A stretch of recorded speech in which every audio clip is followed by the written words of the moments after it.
നമസ്കാരം. ഉത്രാട ദിന പ്രത്യേക കൂടിക്കാഴ്ചയിലേക്ക് സ്വാഗതം. ഇന്ന് ഈ ഉത്രാട ദിനത്തിൽ തത്വമയുടെ സ്റ്റുഡിയോയിൽ സംവദിക്കാനായി എത്തിയിരിക്കുന്നത് പ്രശസ്ത കവി, പ്രഭാഷകൻ എന്നീ നിലകളിൽ മാത്രമല്ല ആകാശവാണിയുടെ മുൻ അസിസ്റ്റന്റ് സ്റ്റേഷൻ ഡയറക്ടർ കൂടിയായിട്ടുള്ള ശ്രീ മുഖത്തല ശ്രീകുമാറാണ്. നമുക്ക് ഈ ഓർമ്മയിലെ ഓണം എന്നൊരു ഒരു ടോപ്പിക്കാണ് ഇന്നിപ്പോൾ നമ്മൾ അദ്ദേഹവുമായി സംസാരിക്കുന്നത്. ഓണം ഈ പറയുന്നത് പോലെ എല്ലാ രീതിയിലും മാറുകയാണ്. ആ ഓണത്തിൻ്റെ മാറ്റം കണ്ടുവന്ന ഒരു വ്യക്തി കൂടിയാണ് അദ്ദേഹം. സ്വാഗതം ശ്രീകുമാർ സാർ. നമസ്കാരം. സൂചിപ്പിച്ചതുപോലെ ഓണം ഇന്ന് ഉത്രാടമാണ്. ഓണം ഭയങ്കരമായി മാറുകയാണല്ലേ. ഒരു തലമുറ മാറ്റം പോലെ തന്നെ ഓണവും എല്ലാ തലത്തിലും മാറുകയാണ്. പെട്ടെന്ന് പറയുമ്പോൾ എങ്ങനെ കാണുന്നു ഇന്ന് ഈ ഉത്രാട ദിനത്തിൽ നിൽക്കുമ്പോൾ ഈ ഒരു ഓണത്തിൻ്റെ മാറ്റത്തെ അങ്ങ് എങ്ങനെ നോക്കിക്കാണും? മാറ്റം എന്ന് പറയുമ്പോൾ നമ്മുടെ ഇത് തലമുറകളുടെ, നേരത്തെ സനോജ് പറഞ്ഞ പോലെ തലമുറകളുടെ മാറ്റമാണ്. സ്വാഭാവികമായിട്ടുള്ള മാറ്റമാണെന്ന് വേണം വിചാരിക്കാം. ഇതിൽ അസ്വാഭാവികമായിട്ടൊന്നുമില്ല. കാരണം ഇപ്പോൾ തലമുറ മാറുന്നതിനനുസരിച്ച് ഇപ്പം ഞാൻ എൻ്റെ കുട്ടിക്കാലത്ത് ഓണം ആഘോഷിച്ചത് വളരെ വിശിഷ്ടമായിരുന്നു എന്ന് ഞാനിപ്പോൾ പറയുന്നുണ്ട്, എല്ലായിടത്തും പറയുന്നുണ്ട്. പക്ഷേ അതിനു മുമ്പുള്ള തലമുറ, എൻ്റെ തലമുറയിലെ കൗമാരത്തിലൊക്കെ ഞാൻ നിൽക്കുമ്പോഴോ യൗവനത്തിൽ നിൽക്കുമ്പോഴോ എൻ്റെ മുമ്പുള്ള തലമുറ പറഞ്ഞിരുന്നത് ഈ ഓണം ശരിക്കും ശരിയായ ഓണമല്ല, അതിനു മുമ്പുള്ളതായിരുന്നു ശരിയായ ഓണം എന്നാണ്. അപ്പൊ എല്ലാ തലമുറയ്ക്കും അങ്ങനെ ഒരു വിശ്വാസമുണ്ട്. ഒരു പക്ഷേ ഇന്നിപ്പോ നമ്മൾ മാറിപ്പോയി എന്ന് വിചാരിക്കുന്ന ഈ ഓണം നാളെ ഇവർ അടുത്ത വരുന്ന തലമുറയോട് പറയുമ്പോൾ ഞങ്ങളുടേതായിരുന്നു ശരിയായ ഓണം, ഇനി ഇപ്പൊ നിങ്ങൾ ചെയ്യുന്നത് ശരിയല്ല എന്ന് പറഞ്ഞേക്കാം. കാരണം ഇത് ഓരോ കാലവും അതിൻ്റെതായി ഏറ്റെടുത്ത ഒരു ഉത്സവം എന്ന നിലയിൽ ഓണത്തിന് വലിയൊരു പ്രാധാന്യമുണ്ട്. ഓരോ തലമുറയും അതിൻ്റെ ഒരു ഓണം ഉണ്ടാക്കി. എന്റെ മുമ്പിലത്തെ തലമുറ ഉണ്ടാക്കിയതുപോലെ ഒരു ഓണമല്ല ഞാൻ സൃഷ്ടിച്ചത്, ഞാൻ അനുഭവിച്ചത്, ഞാൻ കൊണ്ടാടിയത്. അടുത്ത തലമുറ വേറൊരു തരത്തിൽ അത് കൊണ്ടാടി. അപ്പൊ ഇതിങ്ങനെ കാലാകാലങ്ങളിൽ മാറി മാറി വരുമ്പോൾ അവരവരുടേതായിട്ടുള്ള ഒരു ഓണം അതിന്റെ അടിസ്ഥാന സങ്കല്പങ്ങൾക്ക് മാറ്റം വരാതെ ആഘോഷിക്കാൻ കേരളീയർ ശീലിച്ചു എന്നുള്ളതാണ് അതിന്റെ ഏറ്റവും പ്രധാനപ്പെട്ട കാര്യം. എങ്കിലും ഈ ബന്ധങ്ങളിൽ ഒരു ഊഷ്മളത എന്നൊക്കെ നമ്മൾ പറയാറുണ്ട്. അതൊക്കെ കുറച്ചുകൂടെ പ്രകടമായിരുന്ന ഒരു ഓണമാണ് മുമ്പുണ്ടായിരുന്നത്. ഇന്നിപ്പോൾ ഈ മാറ്റം എന്ന് പറയുന്നത് എല്ലാ രീതിയിലും മാറിയപ്പോൾ ഓണവും അതിൻ്റെതായ രീതിയിൽ മാറിയിട്ടുണ്ട്. ഇന്ന് ഞാൻ നോക്കുമ്പോൾ എനിക്ക് തോന്നി, എൻ്റെ പേഴ്സണലായിട്ടുള്ള ഒരു ഒപ്പീനിയനാണ്, ഈ ഓണത്തിന് ഒരു മാർക്കറ്റിംഗ് ഫ്ലേവർ എവിടുന്നോ വന്നിട്ടുണ്ട്. എല്ലാം മാർക്കറ്റ് ചെയ്യപ്പെടുക എന്നുള്ളതിലേക്ക് മലയാളി വീണു എന്നുള്ളതാണ്. അതുകൊണ്ട് തന്നെ ഈ ഓണത്തിന് മൊത്തത്തിലൊരു മാർക്കറ്റിംഗ് ചായ്വ് വന്നിട്ടുണ്ട്. കാര്യം പണ്ട് കാലത്ത്, അതിപ്പം നമ്മുടെ കാലാവസ്ഥയിൽ ഉൾപ്പെടെ അത് പ്രകടമാണ്. പണ്ട് കാലത്തൊരു കർക്കിടകമാകുമ്പോൾ തന്നെ ഒരു ഓണത്തിന്റെ വരവറിയിച്ചുകൊണ്ടുള്ള ഒരു മാറ്റം അന്തരീക്ഷത്തിൽ പോലും പ്രകടമായിരുന്നു. ഇന്നിപ്പോൾ ഈ 2018 ശേഷം കേരളത്തിന്റെയൊക്കെ അവസ്ഥ വളരെ പരിതാപകരമാണല്ലേ. ഈ ഓണത്തിന്റെ തലേന്ന് വരെയും ചിലപ്പോൾ പെരുമഴയായിരിക്കും. ഈ പറഞ്ഞതുപോലെ ഉരുൾപൊട്ടലും ദുരിതങ്ങളും ഒക്കെയാണ് നമ്മൾ നിത്യേന കണ്ടുകൊണ്ടിരിക്കുന്നത്. അപ്പോൾ ഇതിനിടയിൽ എവിടെയാണ് മലയാളിക്ക് ഓണത്തിലേക്ക് തയ്യാറെടുക്കാനുള്ള ഒരു അന്തരീക്ഷം എന്നുള്ളത് ഒരു ചോദ്യമാണ്. മാത്രമല്ല, ഈ ഓണം വരവായി എന്ന് പലപ്പോഴും നമ്മൾ അറിയിക്കുന്നത് പത്രങ്ങളുടെ ഫ്രണ്ട് പേജിൽ വരുന്ന പരസ്യമാണ്. ഓഗസ്റ്റ് 1 ഇതാ ഇപ്പോൾ പരസ്യങ്ങളുടെ ഒരു കൂമ്പാരം തുടങ്ങിയിട്ടുണ്ട്. നമ്മൾ ഫ്രണ്ട് പേജ് എടുക്കുമ്പോൾ ഒരു വലിയ മുഴുനീള പരസ്യം, അതിലൊരു പൂക്കളം, എന്തെങ്കിലും ഒരു ബ്രാൻഡിന്റെ പരസ്യം. അപ്പോൾ ഇത് ശരിക്കും വാണിജ്യവൽക്കരിക്കപ്പെടുന്നു എന്നൊരു അഭിപ്രായം ഉണ്ടോ അങ്ങേക്ക്? അല്ല, തീർച്ചയായിട്ടും വാണിജ്യവൽക്കരിക്കപ്പെടുന്നുണ്ട്. എന്താ അതിന്റെ കാരണം? എനിക്ക് തോന്നുന്നു മാധ്യമങ്ങൾ ശക്തമായി. അതെ. ഇപ്പൊ പത്രങ്ങൾ മാത്രം ഉണ്ടായിരുന്ന കാലത്തെ പോലെ അല്ല റേഡിയോ എന്ന് പറയുന്ന മാധ്യമങ്ങൾ. റേഡിയോ എന്ന മാധ്യമത്തിൽ നിന്ന് അടുത്ത ടെലിവിഷനിലേക്ക് വരുമ്പോൾ കുറച്ചുകൂടി അതിന്റെ വിസിബിലിറ്റി കൂടി, ആളുകളുടെ മേൽ അതിനുള്ള സ്വാധീനം വർദ്ധിച്ചു. ഈ സോഷ്യൽ മീഡിയ വന്നതോടുകൂടി പൂർണ്ണമായിട്ടും നമ്മൾ മീഡിയയുടെ നിയന്ത്രണത്തിലുള്ള ഒരു സമൂഹമായിട്ട് മാറി.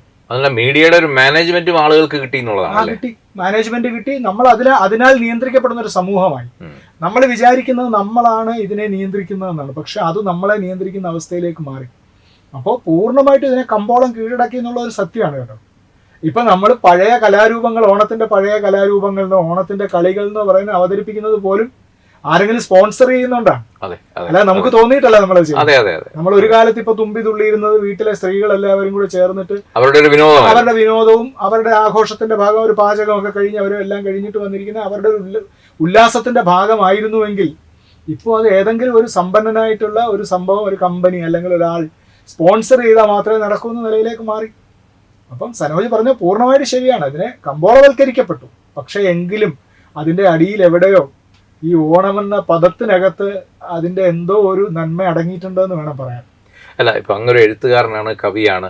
ഈ നമ്മുടെ മലയാള സാഹിത്യം നോക്കുകയാണെങ്കിലും അതിലൊക്കെ ഈ ഓണത്തിന് ഈ പറഞ്ഞതുപോലെ വലിയ ഒരു എന്താ പറയുക, വിശിഷ്ടമായ ഒരു സ്ഥാനം നൽകിയിട്ടുണ്ട് അല്ലേ? പല കവിതകളിലും പല കഥകളിലും ഒക്കെ ഓണത്തിൻ്റെതായ ഒരു പ്രത്യേക രംഗം വരച്ചിടാൻ അന്നത്തെ നമ്മുടെ സാഹിത്യകാരന്മാർക്കൊക്കെ കഴിഞ്ഞിട്ടുണ്ട്. അപ്പോൾ ഇന്നിപ്പോൾ ശരിക്കും പറഞ്ഞാൽ അങ്ങനെ ഒരു സിനിമകളിൽ പോലും ഓണം പോർട്രേറ്റ് ചെയ്യുന്നത് വളരെ കുറച്ചാണ്. അതെ അതെ. അപ്പൊ ഇതൊക്കെ സൂചിപ്പിക്കുന്നത് ഈ ഓണത്തിന്റെ പൊലിമ പോയി എന്നുള്ളതാണോ എന്നുള്ളതാണ് എന്റെ ചോദ്യം. അല്ല, ഓണത്തിന്റെ പൊലിമ നമ്മൾ ആ കണ്ടിരുന്നത് പോലെ അല്ല ഓണത്തെ ഇന്ന് കാണുന്നത്. ഇപ്പോൾ പഴയ കാലത്തെ കവികൾ, ഇപ്പൊ നമ്മളുടെ കയ്യിൽ ഓണത്തെക്കുറിച്ച് സങ്കല്പമായിട്ട് കയ്യിലുള്ളത് ഒരു എത്ര വരികളാണ്? ഈ ഓണപ്പാട്ട് എന്ന് നമ്മൾ പറയുന്ന മാവേലി നാട് വാണിയിടും കാലം എന്ന് പറയുന്ന 12-14 വരികളാണ് നമ്മളുടെ കയ്യിൽ ആകെ അവശേഷിച്ചത്. നമ്മളത് പാടി പാടി പൊലിപ്പിച്ചു. അത് ശങ്കരകവി എന്ന് പറയുന്നൊരു കവിയാണ് എഴുതിയതെന്നും അതിന് കുറച്ചുകൂടി വരികളുണ്ട് എന്നും ഒക്കെ പറഞ്ഞിട്ട് വർക്കല ഗോപാലകൃഷ്ണൻ എന്ന് പറഞ്ഞിട്ടൊരു ഗവേഷകൻ അത് കണ്ടെത്തി അദ്ദേഹം പ്രസിദ്ധീകരിച്ചിട്ടുണ്ട്. അതല്ലാതെ തന്നെ പുരാരേഖ വകുപ്പിലൊക്കെ അത് ഉണ്ടെന്നാണ്. ശരിക്കും നമ്മൾ ചോദിക്കാറുണ്ട് ഇതിന്റെ ഒരു ഉൽപ്പത്തി. അങ്ങനെ ശങ്കരകവി എന്ന് പറയുന്ന കവിയാണ് എഴുതിയതെന്ന് വിശ്വസിക്കപ്പെടുന്നു. അദ്ദേഹത്തിന്റെ ഭാവനയാണെന്നാണ്. ഇപ്പൊ തൃക്കാക്കര ആസ്ഥാനമായി മാവേലി എന്ന് പറയുന്ന ഒരു ചക്രവർത്തി ഭരിച്ചിരുന്നുവെന്നും അദ്ദേഹം ഓണം എന്ന ഒരു സങ്കല്പത്തെ അദ്ദേഹം നടപ്പാക്കിയെന്നും അത് ഓരോ ദിവസവും എങ്ങനെ വേണം ആഘോഷിക്കാൻ എന്ന് അദ്ദേഹം നിർദ്ദേശിച്ചിരുന്നതിന്റെ ഭാഗമായിട്ടാണ് ഈ ഭാഗം വരുന്നത്. മാവേലി നാട് വാണിയിടും കാലം, മനുഷ്യരെല്ലാവരും ഒന്നുപോലെ എന്ന് പറയുന്ന ഈ പദ്യഖണ്ഡം വരുന്നത് ആ കവിതയുടെ ഒരു ഭാഗമായിട്ടാണ് എന്നാണ് പറയപ്പെടുന്നത്. പക്ഷെ നമ്മൾ അതിനെ, ആ മാവേലി എന്ന സങ്കല്പത്തെ നമ്മൾ എടുക്കുന്നു, അതിനൊരു പുരാണ കഥയുമായി അതിന് ഏതോ ഒരു കാലത്ത് അതിനൊരു ബന്ധം വരുന്നു, അത് രണ്ടും തമ്മിൽ ലയിച്ചു ചേരുന്നു. അപ്പൊ നമ്മളുടെ മലയാളികൾ ഈ ഒരു സങ്കല്പത്തെ നമ്മൾ മനസ്സിലേക്ക് ഏറ്റെടുത്തു. ഏത് കാലത്ത് എഴുതിയാലും അതിനു മുമ്പേ നിലവിലുണ്ടായിരുന്നാലും ലോകത്തിന്റെ മുമ്പിൽ ഒരു മാതൃകയാണ്. അല്ല, അത് പറയുന്നതനുസരിച്ചാണെങ്കിൽ മഹത്തായ ഒരു സങ്കല്പമാണ് മഹാബലി എന്ന് പറയുന്നത്. അസുര ചക്രവർത്തിയാണ് അദ്ദേഹം എന്ന് പറയുന്നു ഇല്ലേ? അസുര ചക്രവർത്തിയിൽ തന്നെ നന്മയുള്ള ഒരാളെന്നാണ് അദ്ദേഹത്തെ പറയുന്നത്. പക്ഷേ ഇന്ന് ഈ നേരത്തെ പറഞ്ഞ മാർക്കറ്റിംഗ് ഗിമിക്സുകളിലൊക്കെ നമ്മൾ കാണുന്നത് മഹാബലിയെ വളരെ കോമിക്കായിട്ട് ചിത്രീകരിക്കുന്ന, കുടവയറുള്ള, എന്ത് ആ സമയത്ത് എന്താണോ ട്രെൻഡിങ് അതിനനുസരിച്ച് വേഷം കെട്ടാൻ ഉതകുന്ന തരത്തിലുള്ള ഒരു ആളായിട്ടാണ്, ഒരു രൂപാന്തരം പ്രാപിക്കുന്ന ഒരു ഇതായിട്ട് മാറ്റിയിട്ടുണ്ട്. അപ്പൊ ഇതിനോട് യോജിക്കുന്നുണ്ടോ അതോ വിയോജിക്കുന്നുണ്ടോ? അല്ല, അതിനോട് യോജിക്കാൻ നിർവാഹമില്ലല്ലോ. നമ്മളിപ്പോ മഹാബലിയെ അല്ലെങ്കിൽ മാവേലി എന്ന് നമ്മൾ വിളിക്കുന്ന, മഹാബലി എന്നോ മാവേലി എന്നോ നമ്മൾ വിളിക്കുന്ന ആ ഒരു വലിയ സങ്കല്പത്തെ അങ്ങനെ കോമാളിയാക്കുന്നതിനോട് യോജിക്കാൻ നമുക്ക് നിർവാഹമില്ലല്ലോ. അതിന്റെ ഒരു അന്തസ്സില്ലേ? അത് മലയാളിയുടെ ഒരു അന്തസ്സാണ്, നമ്മളുടെ സ്വത്വത്തിന്റെ ഒരു അന്തസ്സാണ്.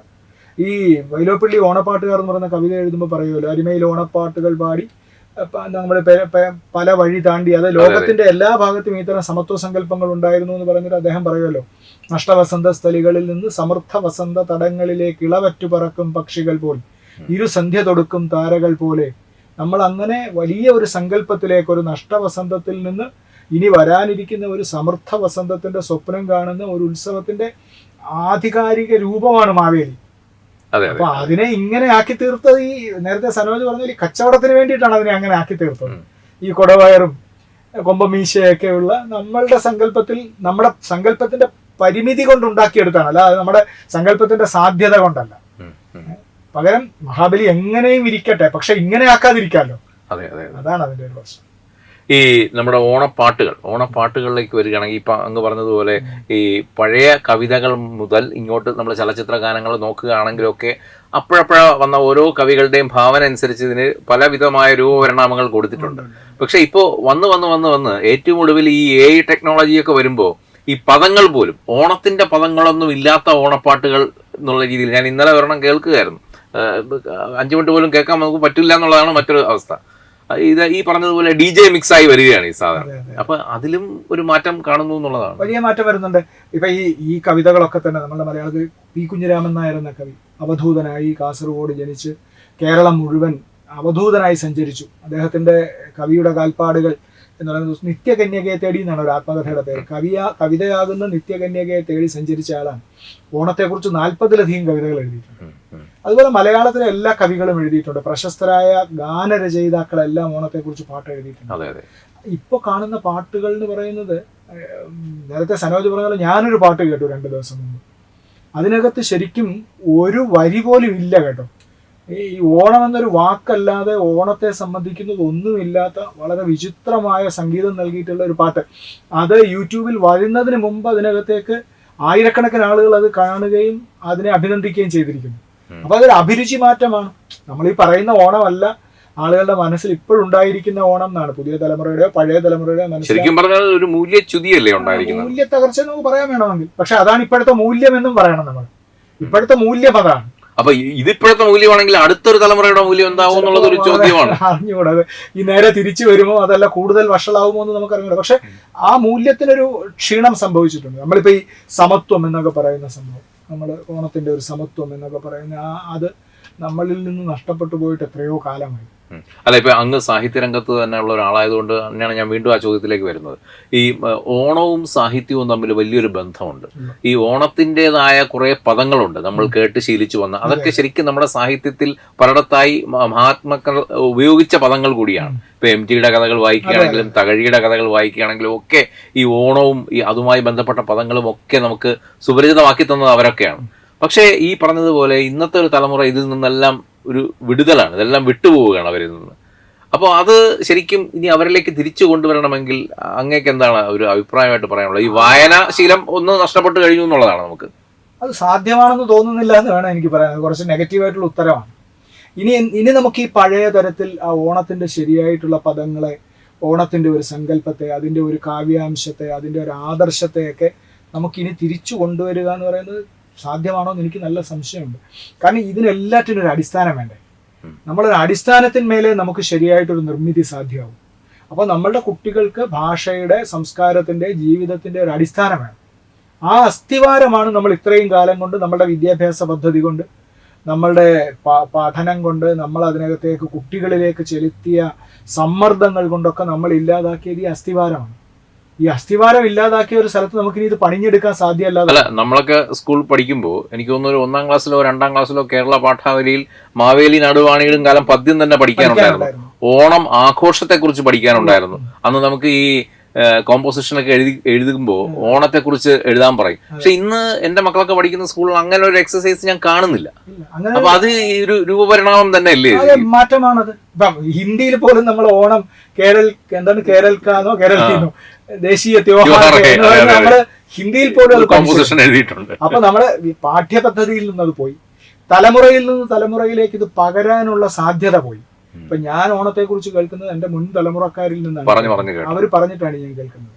അപ്പോൾ അത് ആ സാധ്യത പോയി. ഇപ്പൊ നമ്മുടെ ഇപ്പൊ എന്റെ വീട്ടിലെ കുട്ടികളോട് എനിക്ക് എത്ര നേരം ഓണത്തെ കുറിച്ച് പറഞ്ഞു കൊടുക്കാം, അവർ ഇരുന്ന് തരില്ല കേട്ടോ. അവരുടെ ആ ഒരു അറ്റൻഷൻ സ്പാൻ ഒക്കെ പോയി. അവർക്ക് നമ്മൾ പഴയ കഥകൾ പറയുന്നത് കേൾക്കാൻ താല്പര്യമില്ല. കുട്ടികളെ കുറിച്ച് പറഞ്ഞു. അപ്പൊ എത്ര കുട്ടികൾ അങ്ങനെ വന്ന് നമ്മുടെ മുമ്പിൽ ഇരിക്കും. പൊതുവെ ജെൻസി പിള്ളേരെ കുറിച്ച് പറയുന്നത് ഇപ്പൊ അങ്ങനെയാണല്ലോ അറിയപ്പെടുന്നത്. ജെൻസി എന്നുള്ള ഓണ പേരിലാണ് അവർ അറിയപ്പെടുന്നത്. അവരെ കുറിച്ചുള്ള ഒരു പരക്കെയുള്ള ഒരു പരാതി എന്ന് പറഞ്ഞാൽ ഈ ക്ഷമയില്ലായ്മയാണ്. ഒരു കാര്യവും മുഴുവനായി കേൾക്കാനുള്ള ഒരു ക്ഷമ അവർക്കില്ല. പലപ്പോഴും മുതിർന്നവരെ ശ്രദ്ധിക്കാൻ കൂട്ടാക്കുന്നില്ല. ഇത് തന്നെയാണ് അവരെ കുറിച്ചുള്ള പൊതുവേ നമ്മൾ കേൾക്കുന്ന ഒരു അഭിപ്രായം. അപ്പൊ അതെന്താ അറിയോ, അവർക്ക് ധാരാളം ക്വാളിറ്റീസ് ഉണ്ട്. ഇപ്പൊ പുതിയ തലമുറയ്ക്ക്, എന്റെ തലമുറയ്ക്ക് ഇല്ലാത്ത നിരവധി ക്വാളിറ്റീസ് ഉള്ള ഒരു തലമുറയാണ് ഇപ്പോൾ നിലനിൽക്കുന്ന ഈ ജെൻസി നമ്മൾ വിളിക്കുന്നത്. അവർക്ക് അസാമാന്യമായിട്ടുള്ള കർമ്മശേഷിയുണ്ട്, ലോകവിവരം. നമ്മളെപ്പോലെ അത് പഠിച്ചുണ്ടാക്കിയെടുക്കുന്നത് മാത്രമല്ല, അവർ അന്വേഷിച്ചറിയുന്ന ലോകവിവരമുണ്ട്. മാത്രമല്ല അവരുടെ വിരൽത്തുമ്പത്ത് ഇതിനുള്ള സംവിധാനങ്ങളുണ്ട് അവരുടെ കയ്യിൽ. അപ്പൊ അവർക്ക് നല്ല നീതിബോധമുണ്ട്, ഇതൊക്കെ ഉണ്ട്. പക്ഷെ നമ്മൾ ചെയ്ത തെറ്റാണത്. അതിപ്പോ അവരുടെ കുറ്റമല്ല, നമ്മുടെ തലമുറ വന്ന ആളുകൾ ചെയ്ത ഒരു തെറ്റാണ്. അവർ വേണ്ട വിധത്തിൽ ഈ അടിസ്ഥാനം, നമ്മുടെ കേരളത്തെക്കുറിച്ച്, സംസ്കാരത്തെക്കുറിച്ച്, ജീവിതത്തെക്കുറിച്ച്, ഭാഷയെക്കുറിച്ച് ഒരു അടിസ്ഥാനം ഉണ്ടാക്കാൻ ഈ തലമുറകൾ ശ്രമിച്ചില്ല എന്നുള്ളതാണ് തെറ്റ്. ഇപ്പൊ നമ്മൾ ഓണത്തെക്കുറിച്ച്, ഓണത്തിന് പാട്ടുണ്ടെങ്കിൽ, ഓണം പാട്ടുകൾ സംഗീതമയമായിട്ടുള്ള ഒരു ഉത്സവമാണ് ഓണം. ഊഞ്ഞാലാടിയ പാട്ടുണ്ട്, പാചകത്തിന് പാട്ടുണ്ട്, എല്ലാ കളികൾക്കെല്ലാം പാട്ടുണ്ട്. താളമില്ലാത്തതൊന്നും ഓണത്തെ സംബന്ധിച്ചില്ല. ഓണം താളമയമാണ്. ആ ഓണത്തിന്റെ താളത്തെ നമുക്ക് അടുത്ത തലമുറയിലേക്ക് കമ്മ്യൂണിക്കേറ്റ് ചെയ്യാൻ പറ്റാത്ത ഒരു തലമുറയായി പോയി നമ്മൾ ഏതോ ഭാഗ്യാന്വേഷികളായിട്ട് വേറെ എവിടെ നിന്നോ നമുക്കൊരു ഭാഗ്യം കിട്ടാനുണ്ട്, അതിനുവേണ്ടി കുട്ടികളെ മുഴുവൻ നമ്മൾ ആ ഒരു വഴിയിലേക്ക് ശരിക്കും ഒരു താളഭംഗം ഉണ്ടായി. ആ താളഭംഗമാണ് നമ്മുടെ കേരളീയ ജീവിതത്തെ നേരിടാൻ പോകുന്ന വലിയൊരു പ്രതിസന്ധി. എല്ലാ സമൂഹത്തിനും അതിൻ്റെതായിട്ടുള്ള താളം, അതിൻ്റെതായിട്ടുള്ള ഭാഷ, ആ ഭാഷയ്ക്ക് അതിൻ്റെതായിട്ടുള്ള സ്വഭാവം എല്ലാം ഉണ്ട്. അപ്പോൾ അത് നഷ്ടപ്പെട്ടു പോയാൽ അതിൻ്റെ സ്വാഭാവികത നഷ്ടപ്പെടും. ഇപ്പോൾ ആഫ്രിക്കൻ രാജ്യങ്ങളിലൊക്കെ, നൈജീരിയ പോലുള്ള രാജ്യങ്ങളൊക്കെ എടുത്താൽ, നമ്മൾ ഈ പാശ്ചാത്യ രാജ്യങ്ങളിൽ നിന്ന് ഇൻവേഷൻ ഉണ്ടായിട്ട്, അവർ സാമ്രാജ്യത്തോടുണ്ടായിട്ട് അവരുടെ നാട്ടുഭാഷ പോയി, അവരുടെ നാട്ടുസംഗീതം പോയി. അവരെല്ലാം പാശ്ചാത്യ സംഗീതത്തിൻ്റെയും, പാശ്ചാത്യ സംഗീതം മോശം എന്നല്ല, പക്ഷേ ഈ ആഫ്രിക്കൻ ജനതയ്ക്ക് ആവശ്യം ആ പാശ്ചാത്യ സംഗീതം ആയിരുന്നില്ല. അവരുടെ സ്വാഭാവികമായിട്ടുള്ള സംഗീതത്തെയും സംസ്കാരത്തെയും നശിപ്പിച്ചു. അതുകൊണ്ട് എന്താണ്, വലിയ അരാജകത്വം ഉണ്ടായി ആ രാജ്യങ്ങളിൽ. നമ്മളും അങ്ങനെ ഒന്നിനെ നേരിടും. നമ്മളുടെ ഭാഷയുടെയും സംസ്കാരത്തിൻ്റെയും ജീവിതത്തിൻ്റെയും ചില ഘടകങ്ങൾ ഒരു തലമുറയിൽ നിന്ന് അടുത്ത തലമുറയിലേക്ക് സംക്രമിപ്പിക്കേണ്ടതുണ്ട്. അതിൻ്റെ ഏറ്റവും മികച്ച ഉപാധി ഓണമായിരുന്നു നമുക്ക്. നമ്മുടെ ചില ആഘോഷങ്ങൾ, ഇപ്പോൾ വിഷു, ഓണം എന്നൊക്കെ പറയുന്നത് പോലത്തെ നമ്മളെ ആഘോഷങ്ങൾ, ആ ആഘോഷങ്ങളിലൂടെ നമ്മൾ കുറച്ച് സാമൂഹികമായ നന്മകൾ കൈമാറ്റം ചെയ്തിരുന്നു. ആ കൈമാറ്റം ചെയ്യൽ തകർന്നു. അതുകൊണ്ട് നമ്മുടെ വരുന്ന തലമുറയ്ക്ക് ചിലപ്പോൾ ഈ സംസ്കാരമെന്നോ ഈ ജീവിതമെന്നോ പറഞ്ഞാൽ അവർക്ക് മനസ്സിലാവാൻ സാധ്യതയില്ല. തലമുറ മോശം എന്നല്ല, അവർ ചിലപ്പോൾ വലിയ അച്ചീവ്മെന്റുകളൊക്കെ ഉണ്ടാക്കുന്നുണ്ടാവും. പക്ഷെ ഈ ഒരു അടിസ്ഥാനത്തിന്റെ ഒരു ആണിക്കല്ല് ഇളകിപ്പോയി എന്ന് പറയുന്നത് തെറ്റില്ല. അല്ല, ഈ കേരളം എന്ന് പറയുമ്പോൾ നമ്മൾ പൊതുവേ നമ്മൾ ഊറ്റം കൊള്ളുന്നത് സംസ്കാര സമ്പന്നമായ ഒരു നാടെന്നുള്ളതാണ്. നമുക്ക് നമ്മുടേതായ ഒരു സംസ്കാരമുണ്ട്, നമ്മുടേതായ തനതായിട്ടുള്ള ഇവിടുത്തെ കുറേ കാര്യങ്ങളുണ്ട്. ഇതൊക്കെയാണ് നമ്മൾ എപ്പോഴും ഊറ്റം കൊള്ളുന്നത്. പക്ഷേ ആ കാര്യങ്ങൾക്കാണ് ഈ സാറ് പറയുന്നതിലൂടെ ഒരു മൂല്യച്യുതി ഉണ്ടായിക്കൊണ്ടിരിക്കുന്നത്. എന്താണെന്നറിയോ, നമ്മളിപ്പോ കേരളത്തിന്റെ പരമ്പരാഗത വസ്ത്രം എന്തായിരുന്നു? ഒരു മുണ്ട് ഉടുക്കുകയും വേറൊരു മുണ്ട് പുതയ്ക്കുകയും ചെയ്യാന്ന് പറയുന്നത്. നമുക്ക് അങ്ങനെ വേറെ വലിയ പരിഷ്കാരങ്ങളൊന്നും ഉണ്ടായിരുന്നില്ല. നമ്മുടെ കാലാവസ്ഥയ്ക്കും ഭൂപ്രകൃതിക്കും അതായിരുന്നു ആവശ്യം. അതുകൊണ്ട് നമ്മൾ നാളെ ഷർട്ട് ഇട്ടുകൂടാ, പാൻസ് ഇട്ടുകൂടാന്നല്ല. പക്ഷേ ഈ ഒരു വസ്ത്രധാരണ രീതി നമ്മളുടേതായിട്ടുണ്ടായിരുന്നു എന്ന് എല്ലാ തലമുറയും അറിയണം എന്നാണ് ഞാൻ പറയുന്നത്. അതറിഞ്ഞിരിക്കണം. ഇതായിരുന്നു നമ്മളുടെ പരമ്പരാഗത, ഇതായിരുന്നു നമ്മളുടെ ഭക്ഷണ രീതി. നമ്മളിപ്പോൾ കഴിക്കുന്ന ഓണത്തിന്റെ സദ്യ എന്ന് പറയുന്നത് നമ്മൾ വരുത്തിയായിരിക്കും കഴിക്കുന്നത്. ഒരു ഹോട്ടലിൽ ഉണ്ടാക്കി വരുത്തി കഴിക്കുകയായിരിക്കും, അല്ലെങ്കിൽ നമ്മൾ ഉണ്ടാക്കുന്നുണ്ടാവും. പക്ഷെ ഇത് നമ്മളുടെ ഒരു തനത് സംസ്കാരത്തിന്റെ ഭാഗമാണ് എന്ന് നമ്മുടെ തലമുറയ്ക്ക് അറിയണം. അല്ല, അതിനാണ് ഞാൻ ചോദിക്കാൻ വന്നത്. കാര്യം ഈ ആഘോഷം, ഓണത്തിന്റെ ആഘോഷങ്ങൾ, ഇപ്പൊ കാസർഗോഡ് മുതൽ പാറശാല വരെ നമ്മൾ നോക്കുകയാണെങ്കിലും ഓരോ പ്രദേശത്തും ഓണത്തിന് അതിൻ്റെതായ പ്രാദേശികമായ ആഘോഷങ്ങൾ ഉണ്ടായിരുന്നു, ഇല്ലേ? ഇപ്പോൾ ഇവിടെ തെക്കൻ കേരളത്തിലുള്ള ആഘോഷങ്ങളല്ല നമ്മൾ മധ്യ തിരുവിതാംകൂറിലോട്ട് പോയാൽ കാണുന്നത്, ഇതല്ല മലബാർ മേഖലയിലോട്ട് പോയാൽ കാണുന്നത്. അത് തന്നെ അവിടെ തന്നെയും പ്രാദേശികമായിട്ടുള്ള ഒട്ടനവധിയും കാര്യങ്ങളുണ്ട്. അപ്പോൾ ഇന്ന് പക്ഷേ ഈ ഓണം ആഘോഷം എന്ന് പറയുന്നത് ഒരു പുതിയ തലമുറയിൽപ്പെട്ട ഒരു കുട്ടിയെ സംബന്ധിച്ചിടത്തോളം, പണ്ടൊക്കെ ഈ പുതുവസ്ത്രങ്ങൾ അണിഞ്ഞ് ഉച്ചയ്ക്ക് കുടുംബത്തോടൊപ്പം ഇരുന്ന് സദ്യ ഉണ്ണുക എന്നുള്ളതായിരുന്നു ഓണത്തിന്റെ ഏറ്റവും വലിയൊരു കോൺസെപ്റ്റ് എന്ന് പറയുന്നത്. ഇന്നിപ്പോൾ അവർ പുതുവസ്ത്രങ്ങൾ എടുക്കുന്നത് സ്കൂളിൽ ഉള്ള ഓണാഘോഷത്തിൽ പങ്കെടുക്കാനോ അല്ലെങ്കിൽ അവർ വർക്ക് ചെയ്യുന്ന സ്ഥലങ്ങളിൽ പോയി അവിടെ പങ്കെടുക്കാനോ ആണ്. അവരെ സംബന്ധിച്ചിടത്തോളം അവിടെ ഓണം അങ്ങനെ അങ്ങ് ചുരുങ്ങുകയാണ്. ആ വർക്കിംഗ് പ്ലേസിലോ അല്ലെങ്കിൽ കുട്ടികളാണെങ്കിൽ പഠിക്കുന്ന സ്ഥലങ്ങളിലോ അതങ്ങ് ചുരുങ്ങുകയാണ്. ഈ കുടുംബത്തോടൊപ്പമുള്ള ഓണം എന്നുള്ളൊരു കോൺസെപ്റ്റ് മാറുകയാണ് അവിടെ, അല്ലേ? അതെ. അല്ല, ഞാൻ എൻ്റെ ചെറിയ കുട്ടിക്കാലം ഓർമ്മിച്ചത്, ഞങ്ങളുടെ മുഖത്തലയിലെ കുട്ടികൾക്ക് വർഷത്തിൽ 2 തവണയാണ് പുതിയ വസ്ത്രം കിട്ടുക. ഒന്ന് ഓണക്കാലത്തും ഒന്ന് ഞങ്ങളുടെ നാട്ടിലെ ഉത്സവത്തിന്റെ സമയത്ത്. അപ്പൊ നമ്മുടെ ഓണം നമ്മുടെ വലിയ പ്രതീക്ഷയാണ്. എന്താണ് പ്രതീക്ഷ? നമുക്കറിയാം ഈ സമയമാകുമ്പോൾ നമുക്കൊരു പുതിയ ഉടുപ്പ് കിട്ടും. അപ്പോൾ ഇത് ഭക്ഷണം, നമ്മുടെ എല്ലാ വീടുകളിലും ഒന്നും അങ്ങനെ ചോറ് വെക്കുന്ന പരിപാടിയില്ല, കഞ്ഞിയൊക്കെയാണ് വെക്കുക. എൻ്റെ കുട്ടിക്കാലത്തെ കാര്യം ഞാൻ പറയുന്നത്. ഒരു കൂട്ടുകുടുംബത്തിലാണ് ഞാൻ താമസിച്ചിരുന്നത് ആദ്യകാലത്ത്. അപ്പോൾ ആ സമയത്ത് നമുക്കൊരു സദ്യ എന്ന് പറയുന്നത് നമുക്കൊരു അത്ഭുതകരമായിട്ടുള്ള കാര്യമാണ്. നമുക്കത് സംഭവിക്കാൻ പോകുന്നു. അപ്പൊ നമ്മൾ ഈ ഓണം എന്നത് വലിയൊരു പ്രതീക്ഷയായി കുട്ടികളുടെയും മുതിർന്നവരുടെയും ഉള്ളിൽ നമ്മൾ എല്ലാറ്റിനും കണക്ക് പറയുന്ന ഓണം വരട്ടെ എന്ന്, കടം തീർക്കണം, ഒരു ഓണം വരട്ടെ, ഇല്ലെങ്കിൽ വേറെ എന്തെങ്കിലും ഒരു വാഗ്ദാനം നമ്മൾ നടത്തണം, ഓണം എത്തട്ടെ. അപ്പൊ നമുക്ക് ഓണം എന്നത് നമ്മളുടെ ഒരു പ്രതീക്ഷയുടെ ലാൻഡ്മാർക്ക് ആയിരുന്നു. ഒരു പ്രതീക്ഷയുടെ നമ്മൾ എന്തോ ഒന്നിനെ നമ്മൾ കാത്തിരിക്കുന്നു. അത് വരുമ്പോൾ നമുക്ക് എന്തോ ഒരു മാറ്റം ഉണ്ടാകുമെന്ന് നമ്മൾ പ്രതീക്ഷിച്ചു. അത് പോയി. ഇന്നിപ്പോ ഒരുപാട് പ്രതീക്ഷകൾക്കിടയിൽ വന്നു പോകുന്ന ഒരു ചടങ്ങായി മാറി. അത് വന്നു പോകുന്ന ചടങ്ങ്. ഈ പാലിയത്ത് അച്ഛനെ കുറിച്ച് ഒരു കഥയാണ്. പാലിയത്ത് കൊട്ടാരത്തിലെ കുട്ടികൾ അവിടുത്തെ ചെറിയ കുട്ടികളായിട്ട് കളിക്കാൻ പോകും. അപ്പോൾ അവർ കളിക്കാൻ പാലിയത്ത് എന്നും സദ്യയുണ്ട്. അപ്പോൾ അവിടുത്തെ കുട്ടികൾ കളിക്കാൻ പോകുമ്പോൾ പുറത്തുള്ള പാവപ്പെട്ട വീട്ടിലെ കുട്ടികൾ അവരുമായിട്ട് കളിക്കുമ്പോൾ അവർ പറഞ്ഞു, ഓണം വരാൻ പോവുകയാണ്, ഓണം വരുമ്പോൾ 4 ദിവസം ഞങ്ങളുടെ വീട്ടിൽ സദ്യയുണ്ട് എന്നൊക്കെ പറഞ്ഞു. അപ്പോൾ പാലിയത്തെ കുട്ടികൾ തിരിച്ചു വന്ന് ചോദിച്ചു, ഈ ഓണം എന്ന് പറഞ്ഞാൽ എന്താണ്? ഇവിടെ എന്നും സദ്യ ഉണ്ടല്ലോ, ഈ കുട്ടികളൊക്കെ ഇങ്ങനെ പറയുന്നു. അപ്പോൾ പാലിയത്തച്ഛൻ പറഞ്ഞു അത്രേ, ഇനി മുതൽ ഓണത്തിന്റെ 4 ദിവസം മാത്രമേ വലിയ പപ്പടം കാച്ചാവൂ എന്ന് പറഞ്ഞു. ഒരു വ്യത്യാസം ഉണ്ടാവണം, നമ്മുടെ ഒരു പ്രതീക്ഷ, അതൊരു പ്രതീക്ഷ നിലനിൽക്കണം. ആ പ്രതീക്ഷ, മലയാളി ശരിക്കും പറഞ്ഞാൽ ജീവിച്ചത് ഈ പ്രതീക്ഷയിലാണെന്ന് വേണമെങ്കിൽ പറയാം. അത് സ്വപ്നമാണ്. ഇപ്പം മനുഷ്യരെല്ലാവരും ഒന്നുപോലെ എന്ന് പറയുന്ന ലോകത്ത് ഒരിക്കലും സാധ്യമല്ല എന്ന് അത് പ്രത്യയശാസ്ത്രമായിട്ട് കൊണ്ടു നടക്കുന്ന സ്ഥലത്തൊക്കെ നമ്മൾ പറഞ്ഞിരുന്ന ആ പ്രത്യയശാസ്ത്രം പരീക്ഷിച്ചു നോക്കിയ സ്ഥലത്തൊക്കെ അസാധ്യമായി തീർന്നു. ഒരു സ്ഥലത്തും നടന്നില്ല. പക്ഷേ നമ്മുടെ മുമ്പിൽ ഒരു സ്വപ്നമാണ് എല്ലാ മനുഷ്യരും ഒന്നുപോലെ ആവും എന്നുള്ളത്. ആ പ്രതീക്ഷയിലാണ് മലയാളി ജീവിച്ചത്. അതിപ്പോ ഒരു സോഷ്യലിസം വരാൻ വേണ്ടിയിട്ടൊന്നുമല്ല. ഈ കാലത്ത് ഇങ്ങനെ ഒരു കള്ളപ്പറയും ചെറുനാഴിയും ഇല്ലാത്ത ഒരു രാജ്യമുണ്ടാവാം സ്വപ്നത്തിലേക്കാണ് പോയത്. അതൊരു വലിയ സ്വപ്നമായിരുന്നു. ഈ കവികളൊക്കെ പറഞ്ഞതുപോലെ ആ വലിയ സ്വപ്നത്തിലേക്കാണ് നടന്നത്. അതാണ് ഏറ്റവും പ്രധാനപ്പെട്ട കാര്യം. ആ സ്വപ്നം നമുക്ക് കുറേശ്ശെ ആയിട്ട് നഷ്ടമാവുകയും നേരത്തെ സനോജ് പറഞ്ഞതുപോലെ നമുക്ക് ഏത് ഷോപ്പിംഗ് മാളിൽ ചെന്നാലും ഓണത്തിൻ്റെ ഭാഗമായി നമുക്ക് കുറച്ച് സൗജന്യങ്ങൾ കിട്ടുമെന്നും നമുക്കതിൻ്റെ ആർഭാടങ്ങൾ അനുഭവിക്കാമെന്നും മാത്രമായി ഓണം ചുരുങ്ങി പോകുന്നു എന്നുള്ളതാണ് എൻ്റെ പ്രധാന പ്രശ്നം. നമ്മൾ വിലപിച്ചിട്ടൊന്നൊരു കാര്യമില്ല, ഇതിങ്ങനെ തന്നെ നടക്കും. എങ്കിലും അതാണ് അതിൻ്റെ ഒരു യാഥാർത്ഥ്യം, നമ്മളത് കാണാതിരുന്നുകൂടാ എന്നുള്ളതാണ് സത്യം. അത് മാത്രമല്ല, ഈ ആഘോഷങ്ങൾക്കും ഒരു പരിധി അന്നുണ്ടായിരുന്നു. എന്ന് വെച്ചാൽ ഓണം എന്ന് പറഞ്ഞാൽ പരമാവധി 5-ാം ഓണം, 6-ാം ഓണം, 10-ാം ഓണം വരെ അതിനുള്ളിൽ ഈ ഓണത്തിൻ്റെതായ ചടങ്ങുകളും ആഘോഷങ്ങളും എല്ലാം തീരുമായിരുന്നു. ഇന്നിപ്പോൾ ഡിസംബർ വരെയും ഓണാഘോഷമാണ്. എന്ന് വെച്ചാൽ മറ്റേ വിദേശ മലയാളികളുടെ ഓണാഘോഷം, അമേരിക്കൻ മലയാളികളുടെ ഓണാഘോഷം, ഇതൊക്കെ അങ്ങോട്ട് ഇനി 3-4 മാസത്തേക്ക് നടക്കാൻ പോവുകയാണ്. അപ്പം ഈ ആഘോഷങ്ങൾക്ക് ഒരു പരിധിയില്ല എന്നുള്ളതായി മാറിയിരിക്കുകയാണ്. നമ്മൾ വിചാരിക്കുമ്പോൾ ഓണം വരുന്ന അവസ്ഥയാണ്. അതെ അതെ അതെ. ഞാനിപ്പോ എന്റെ ഓണം ഏപ്രിലാണെന്ന് പ്രഖ്യാപിച്ചാൽ ഏപ്രിലിൽ വരും. ഇപ്പം പറയുന്നതാണ്, ഇപ്പൊ ഓഗസ്റ്റ് 25-ാം തീയതിയാണ് തിരുവോണം. അന്ന് സൗകര്യമില്ല. പിന്നെ ഇനി എല്ലാവരും കൂടെ ഒത്തുകൂടുന്നത് സെപ്റ്റംബർ 15-ന് ശേഷമായിരിക്കും. എന്നാൽ അന്നാണ് നമ്മുടെ ഓണം. അതങ്ങനെ നമുക്ക് പ്രഖ്യാപിക്കാം നമ്മുടെ ഓണം നമ്മളുടേതാണെന്ന്. അപ്പൊ അത് ജീവിത സാഹചര്യങ്ങൾ അല്ല, അതും അവൈലബിലിറ്റിയും, സാധനങ്ങളുടെ അവൈലബിലിറ്റിയും. സാറ് നേരത്തെ സൂചിപ്പിച്ചതുപോലെ പണ്ട് ചിങ്ങമാസത്തിൽ മാത്രം അവൈലബിൾ ആയിട്ടുള്ള സാധനങ്ങൾ ഇന്ന് വർഷത്തിൽ 365 ദിവസവും അവൈലബിൾ ആണ്. 365 ദിവസവും സദ്യ കിട്ടുന്ന സ്ഥലങ്ങൾ നമ്മുടെ തിരുവനന്തപുരം നഗരത്തിൽ തന്നെ ഉണ്ട്. നമുക്കതിനെ അഫോർഡ് ചെയ്യാൻ പറ്റുകയും ചെയ്യുന്നുണ്ട്. നമുക്കത് ഉപയോഗിക്കാം. അതിനുള്ള ഒരു സാമ്പത്തിക ശേഷി എവിടെ നിന്നോ വന്നു ചേരുന്നുണ്ട്. ഇനി അങ്ങോട്ട് പോയി കഴിക്കാൻ പറ്റിയില്ലെങ്കിൽ അത് പാഴ്സലായി വീട്ടിൽ എത്തിക്കാനുള്ള സംവിധാനം കൊണ്ടുവരും. അതാണ്. അപ്പൊ ആ ഓണത്തിന് ആ ഒരു മാറ്റം ഉണ്ടായിട്ടുണ്ട്. നമ്മളിപ്പോ ഇപ്പൊ നമ്മൾ സത്യം പറഞ്ഞാൽ ഓണം എന്ന് പറയുന്നത് നമ്മൾ ആഘോഷിക്കുന്നത്, നമ്മളുടെ കുട്ടികൾ ആഘോഷിക്കുന്നതൊന്നും ഈ ഒരു കൺസെപ്റ്റ് ഒന്നും ഒട്ടും മനസ്സിലാക്കിയിട്ടൊന്നുമല്ല. അവർക്ക് ഇത് ഓണത്തിന് ഇങ്ങനെ എന്താണ് ബിഗ് ബില്യൺ സെയിൽസ് വരുന്നു, ഏതെങ്കിലും ഒരു ഓൺലൈൻ പ്ലാറ്റ്ഫോമിൽ, അങ്ങനെ ഒരു വിപണന പ്ലാറ്റ്ഫോമിൽ വലിയ സെയിൽസ് വരുന്നു. അപ്പൊ അതാണ്.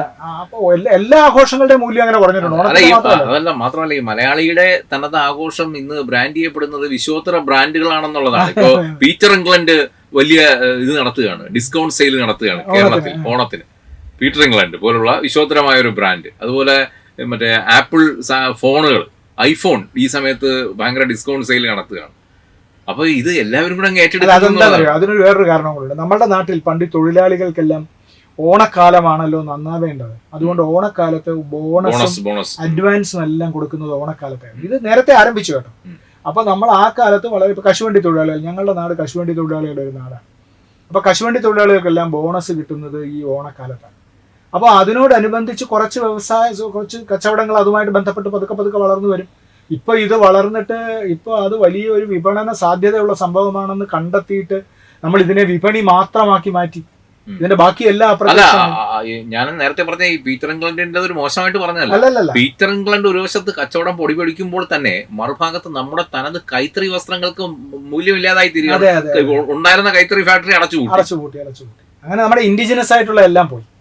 നമുക്കങ്ങനെ സ്വാഭാവികമായിട്ട് നമ്മളുടെ പ്രാദേശികമായിട്ട് ഉണ്ടാക്കിയിരുന്ന എല്ലാ സാധനങ്ങളുടെയും വിപണി കുറേശ്ശെയായിട്ട് നഷ്ടമാവുകയും പിന്നെ ആകെയുള്ളൊരു ഗുണം ഈ ഓണക്കാലത്ത് മുണ്ടുടുക്കും എന്നുള്ളതാണ്. ഓണക്കാലത്ത് മുണ്ടുടുക്കും, ഓണക്കാലത്ത് മാത്രമായിട്ട് സാരി ഉടുക്കും. അത് വളരെ കൃത്യമായ ഒരു ഒബ്സർവേഷൻ ആണ്. അപ്പൊ അതുകൊണ്ട് ആ സമയത്ത് വേഷത്തിൽ മലയാളിയാണെന്നുള്ള തിരിച്ചറിവ് ഉണ്ടാകുന്ന ഒരു വേഷം. നവംബർ 1-ാം തീയതി, അപ്പൊ അങ്ങനെ ചിങ്ങമാസം 1-ാം തീയതി ഒക്കെ നമ്മളിങ്ങനെ വസ്ത്രം ധരിച്ചിട്ട് അങ്ങനെ കുറച്ച് മുണ്ടൊക്കെ ചെലവാകുന്നുണ്ടാവും. അല്ലെങ്കിൽ നമ്മുടെ ഒരു ഇടയ്ക്ക് വെച്ച് സർക്കാർ എന്തോ ഉത്തരവിട്ടല്ലോ, ഏതോ ഒരു ദിവസം പർട്ടിക്കുലർ ദിവസം കൈത്തറി വസ്ത്രം മാത്രമേ ധരിക്കാവൂ സർക്കാർ ഉദ്യോഗസ്ഥർ. ആരും പാലിച്ചൊന്നുമില്ല. അത്തരം മേഖലകളൊക്കെ ഇത് പണ്ടെന്ന് പറയുമ്പോൾ നമുക്ക് ആവശ്യമുള്ള സാധനം ഒരു സ്ഥലത്ത് ഉണ്ടാക്കുകയാണല്ലോ. ഇപ്പൊ ഓണക്കാലമാകുമ്പോൾ നമ്മൾ ഒന്ന് പുതുക്കും, സകലതും ഒന്ന് പുതുക്കും. വീട് പെയിന്റ് അടിക്കുന്നത് പോലെ ഒന്ന് പുതുക്കും. നമ്മൾ പഴയ കാലത്തെല്ലാം ചാണകമൊക്കെ തളിച്ച്, പുതിയ ചാണകമൊക്കെ തളിച്ചെല്ലാം വൃത്തിയാക്കി. കർക്കിടക മാസം 30-ഓ 31-ഓ ഉണ്ടെങ്കിൽ അതിന്റെ അവസാനത്തെ ദിവസം ഈ പഞ്ഞവും പറുതലയോ എന്ന് ഞങ്ങളുടെ നാട്ടിൽ പറയും, അങ്ങനെയുള്ള സകല സംഭവങ്ങളും തൂത്തുകൂട്ടി നാലും കൂടിയ ഒരു സ്ഥലത്ത് കൊണ്ട് കളഞ്ഞിട്ട് പൊട്ടി പുറത്ത് ശിവോതി അകത്തെന്ന് പറയുന്ന ശ്രേഷ്ഠ ഭഗവതിയെ അകത്ത് കയറ്റി പുറത്താക്കി ശ്രീ ഭഗവതിയെ അകത്തേക്ക് കയറ്റുന്ന ഒരു ചടങ്ങ് അങ്ങനെ നടന്നു. 1-ാം തീയതി മുതൽ നമ്മൾ ഇന്നലെ വരെ ജീവിച്ച ജീവിതമല്ല എന്ന് സ്വയം വിശ്വസിപ്പിക്കാൻ മലയാളി ശ്രമിച്ചതാണ്. അപ്പോൾ അത് വളരെ കൃത്യമായിട്ട് നടന്നിരുന്നു. ഈ കർക്കിടകത്തിന്റെ ഈ മുറത്തിനകത്ത് ഈ സാധനങ്ങളെല്ലാം കൂടെ എടുത്തൊരു 4 കൂടിയ വഴിയിൽ ഒരു മൂലയ്ക്ക് കൊണ്ടുവന്ന് എല്ലാം കൂടെ ഇട്ടിട്ട് പിറ്റേന്ന് മുതൽ പുതുക്കുന്നു സകലതും. ഇപ്പൊ വസ്ത്രം പുതിയതാവുന്നു, നമ്മുടെ സാധനങ്ങൾ പുതിയതാവുന്നു, നമ്മുടെ ചിന്തയും പുതിയതാവുന്നുണ്ട്. അതിനനുസരിച്ച് നമ്മൾ ഓണത്തെക്കുറിച്ചൊന്ന് ആലോചിച്ചിട്ട് നമ്മൾ മൊത്തത്തിൽ കേരളീയരൊന്ന് പ്രകാശമാനമായി മനസ്സ്, പുതിയ ഭാഷയിൽ പറഞ്ഞാൽ നമ്മളൊന്ന് ബ്രൈറ്റായ സമയമായിരുന്നു. ഇപ്പൊ നമുക്ക് അങ്ങനെ ബ്രൈറ്റ്നെസിന്റെ ആവശ്യമില്ല. നേരത്തെ സനോജ് പറഞ്ഞത് നമ്മൾ ഫുൾ ടൈം ബ്രൈറ്റ് ആണ്. അതെ അതെ. അതുപോലെ തന്നെ ഈ ആഘോഷത്തിന്റെ ഓരോ തലങ്ങളെ കുറിച്ച് പറയുമ്പോഴാണ് പണ്ട് നമ്മുടെ ഓണം എന്ന് പറയുന്നത് നമ്മുടെ നാട്ടിൽ നിന്നുകൊണ്ട് ആ ആഘോഷത്തെ നോക്കി കാണുക എന്നുള്ളതാണ്. ഇന്നിപ്പോ നമ്മളിപ്പോ നോക്കുകയാണെങ്കിൽ ഇപ്പോൾ നമ്മൾ റെയിൽവേയുടെ റിസർവേഷൻ ഇതെടുത്ത് നോക്കുകയാണെങ്കിൽ നമുക്ക് മനസ്സിലാവും ഓഗസ്റ്റ് 20 മുതൽ 30 വരെ ഒരു ട്രെയിനിനും ടിക്കറ്റ് കിട്ടില്ല. കാര്യം ഇന്ത്യയുടെ പല ഭാഗത്തേക്കും വിദേശത്തേക്ക് അടക്കം ഇതിനോടകം മലയാളികൾ റിസർവ് ചെയ്ത് കഴിഞ്ഞിരിക്കുകയാണ് ടിക്കറ്റ്. കാര്യം ഓണം അങ്ങ് പോവുകയാണ്. അതെ അതെ അതെ. ഓണം ഒരു പുറത്തേക്ക് പോകാനുള്ള എല്ലാ സ്ഥലത്തുനിന്നും ആളുകൾ ഇങ്ങോട്ടേക്കുള്ള ഒഴുക്കായിരുന്നു. ഇപ്പൊ പുറത്തേക്കുള്ള ഒരു ഒഴുക്കാണ്. അപ്പം ഓണത്തിന്റെ സമയത്ത് ഈ പറയുന്നത് പോലെ നമ്മുടെ തറവാട്ടുമുറ്റത്ത് ആരുമില്ല, ശൂന്യമാണ്. തറവാട്ടുമുറ്റത്തുള്ളവരെല്ലാം വിദേശത്തേക്ക് പോയിരിക്കുകയാണ്, വേറൊരു സ്ഥലത്ത് ആഘോഷിക്കാൻ പോയിരിക്കുകയാണ്. അല്ല, ഇപ്പൊ ഈ നമ്മള് എല്ലാവരും ഓണക്കാലത്ത് നമ്മളുടെ നാട്ടിലേക്ക് വന്നിരുന്നതിന് പകരം കേരളത്തിൽ നിന്ന് എല്ലാവരും പുറത്തേക്ക് പോകുന്നു. അടിസ്ഥാന സ്വഭാവം പോയി കേട്ടോ, മാറുകയാണ്. ഇതിന്റെ അടിസ്ഥാന സ്വഭാവം എന്നാൽ നേരത്തെ സനോജ് പറഞ്ഞതുപോലെ എല്ലാവരും വന്നിട്ട് നമ്മൾ ഒരുമിച്ച് ചേർന്നിരിക്കുന്നതിന്റെ ഒരു ഉത്സവമായിരുന്നു ഓണം. ഒരുമിച്ച് ചേർന്നിരിക്കുന്നതിന്റെ ആഹ്ലാദമായിരുന്നു.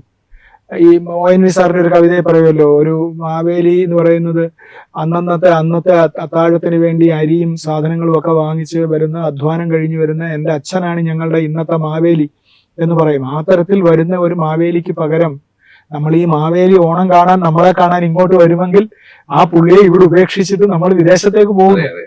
അപ്പൊ നമുക്ക് അടിസ്ഥാനപരമായി ഇതിന്റെ ഈ തത്വത്തോട്, ഇതിന്റെ ആദർശത്തോട് യാതൊരു പ്രതിജ്ഞാബദ്ധതയും ഇല്ലാത്ത കുറെ ആളുകളെങ്കിലും കേരളത്തിൽ ഉണ്ടായി വരുന്നു. നാളെ അത് വ്യാപിക്കും. അതെ, എനിക്ക് തോന്നിയ ഒരു കാര്യം ഒറ്റ വാക്യത്തിൽ പറയട്ടെ സാർ. പണ്ട് കാലത്ത് ഓണം എങ്ങനെയാണോ ഡിഫൈൻ ചെയ്തിരുന്നത് അതിനനുസരിച്ച് നമ്മൾ കാര്യങ്ങൾ ചെയ്തിരുന്നു. ഇന്ന് നമ്മൾ ചെയ്യുന്നതിനനുസരിച്ച് ഓണത്തെ ഡിഫൈൻ ചെയ്യുക പോകുന്നു എന്നുള്ളതാണ്. തീർച്ചയായിട്ടും അങ്ങനെ വരുന്നു. അതൊക്കെ ഇങ്ങനെ സംഭവിക്കുന്നത്. ഇത് കാലം മാറുന്നതിനനുസരിച്ച് ഈ എല്ലാ ഉത്സവങ്ങളുടെയും സ്വഭാവം മാറുമായിരിക്കും. എല്ലാ ഉത്സവങ്ങളുടെയും സ്വഭാവം മാറും, എല്ലാ ആഘോഷങ്ങളുടെയും സ്വഭാവം മാറും, അതിന്റെ ആദർശങ്ങൾ നഷ്ടമാവും. അങ്ങനെയൊക്കെ സംഭവിക്കുമായിരിക്കും. അങ്ങനെ എത്രയോ ഉത്സവങ്ങൾ നമുക്ക് നഷ്ടപ്പെട്ടു പോയിട്ടുണ്ടാവും. അതുപോലെ ഒരു കാലത്ത് ഓണം ഇതിന്റെ ഈ വിപണി എന്ന് പറയുന്ന ഒരു സാധ്യത മാത്രം കൊണ്ട് നിൽക്കുന്ന ഒരു അവസ്ഥ വരികയും അത് കഴിഞ്ഞാൽ ചിലപ്പോൾ നമ്മളുടെ എന്റെ ഒരു ചോദ്യം സാർ, ഒരു കാലത്ത് ഈ ഓണം നമുക്ക് കൈമോശം വന്നേക്കാം. അടുത്തടുത്ത് വരുന്ന തലമുറകളിൽ ചിലപ്പോൾ ഓണത്തിന്റെ ഈ സ്വഭാവം തന്നെ മാറിയിട്ട് ഇത് പൂർണ്ണമായിട്ടും കൈമോശം വന്നേക്കാം. നമ്മളിപ്പോ കരകക്കുന്നിൽ വല്ലപ്പോഴും സർക്കാർ നടത്തുന്ന ഓണാഘോഷങ്ങളിൽ തുമ്പിതുള്ളലും അങ്ങനെയുള്ള പഴയ ഓണക്കളികളും ഒക്കെ നടത്തുന്നു എന്നല്ലാതെ ഇതെവിടെയും വേറൊരു സ്ഥലത്ത് അത് ഇല്ലല്ലോ. ഇനി അത് പ്രായോഗികവുമല്ലല്ലോ. അങ്ങനെ പ്രായോഗികം അല്ലാത്തൊരവസ്ഥ വന്നു. അപ്പൊ നമുക്ക് ഓണം എന്ന് നമ്മൾ പറയുന്നത് ഇതൊക്കെ നമ്മൾ ഈ മാധ്യമങ്ങളാണ് ശരിക്കും പറഞ്ഞാൽ പഴയ ഓണത്തെ കുറിച്ച് ഇപ്പോഴും സംസാരിക്കുന്നത്. സാധാരണ ജനങ്ങളുടെ മനസ്സിൽ, ഇവിടെ ജീവിക്കുന്ന എല്ലാവരുടെയും മനസ്സിൽ അത് അങ്ങനെ ഉണ്ടോ എന്ന് ചോദിച്ചാൽ എനിക്ക് സംശയം കേട്ടോ. അങ്ങനെ അത് ഉണ്ടാവാൻ വഴിയില്ല. അല്ല, പലപ്പോഴും ഈ തിരുവോണ ദിവസങ്ങളൊന്നും ഇപ്പൊ ഒരു സ്പെഷ്യൽ ഡേ ആയിട്ട് തോന്നാറില്ല എന്നുള്ളതാണ്. രാവിലെ എഴുതിക്കുമ്പോൾ നമ്മളൊന്ന് ആലോചിക്കാം, ഇന്ന് തിരുവോണമാണ് എന്ന് വിചാരിക്കും. അല്ലാതെ എന്നത്തെയും പോലെ ഒരു ദിവസം എന്നുള്ളതിൽ കവിഞ്ഞ് മറ്റു വലിയ പ്രത്യേകതകളൊന്നും മറ്റേ ഇല്ലായ്മയിൽ നിന്നൊരു പ്രതീക്ഷയായിരുന്നല്ലോ. മറ്റേത് ഇല്ലായ്മയിലാണ് നമ്മൾ ജീവിക്കുന്നത്. വർഷത്തിന്റെ കൂടുതൽ ഭാഗവും ഇല്ലായ്മയിൽ ജീവിക്കുന്നു. അപ്പൊ നമുക്ക് സമൃദ്ധിയുടെ കുറച്ച് ദിവസങ്ങൾ വരുന്നു, നമുക്ക് സന്തോഷിക്കാൻ കുറച്ച് ദിവസങ്ങൾ വരുന്നു. ഞാൻ നേരത്തെ പറഞ്ഞ പോലെ അന്തരീക്ഷത്തിൽ പോലും അതിന്റെ ഒരു മാറ്റം ഇപ്പൊ ഇല്ലല്ലോ. അത് ഞാൻ എപ്പോഴും പറയും, ഈ മലയാളിയുടെ മനസ്സിലൊരു അലാം ഉണ്ടാവുന്നത് പോലെയാണ് ഈ കർക്കിടക മാസം തെളിഞ്ഞിട്ട്, കള്ളക്കർക്കിടകം എന്നാണല്ലോ പറയുന്നത്. മഴയും വെയിലും മാറി മാറി കർക്കിടകം ഇങ്ങനെ നിന്നിട്ട് പെട്ടെന്ന് നല്ല ചൂടില്ലാത്തൊരു വെയിൽ വരുന്നു, നല്ല തിളക്കമുള്ള ഒരു വെയിൽ വരുന്നു, ഉച്ചയ്ക്ക് പോലും ഒരു ചെറിയ കാറ്റ് വരുന്നു, എവിടെ നിന്നോ തുമ്പികൾ വരുന്നു. നമുക്ക് അറിഞ്ഞുകൂടാ തുമ്പികൾ എവിടെ നിന്നാ വരുന്നതെന്ന്.